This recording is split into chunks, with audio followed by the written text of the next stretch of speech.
ઉંદરાએ માંડવીમાં બહુ નુકસાન કર્યું. જ્યાં હોય ને ખોતરી માંડવીને ખાઈ ગયા. તો એમાં થયું એવું કે હું બપોર આવી ગયો તો માંડવીમાં પાણી વારવા, કારણ કે માંડવી હવે લંઘાવાનું ચાલુ કર્યું. તો અમે પછી પાણી વારવાનું કામ ચાલુ કર્યું. એમાં થોડીક માંડવી તો પી ગઈ હતી, પણ જે બાકી રહી ગઈ હતી ને એમાં ભૂંજણા આટો મારી ગયા. માંડવી તો સાઈડમાંથી ઘણી ખાઈ ગયા, પણ થોડીક હતી જ મેં ખોખા તો લીધા.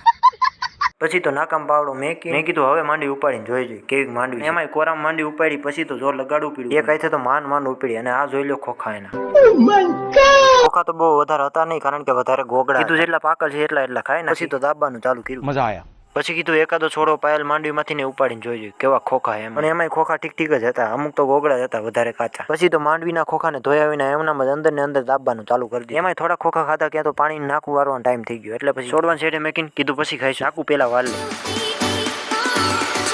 નાકું વાયરા ભેગું જ ધોરિયા પાણી ઓછું, એટલે પછી કીધું લાવો ને લાઈન ચેક. પછી ખબર પડી કે બંધ થઈ ગઈ છે, એટલે પછી હું બેહી ગયો પાછો માંડવીના ખોખા ખાવા. પછી તો માંડવીના ખોખા ખાઈને હાથ ધોઈને પાણી ઘટઘટાવી નીકળી.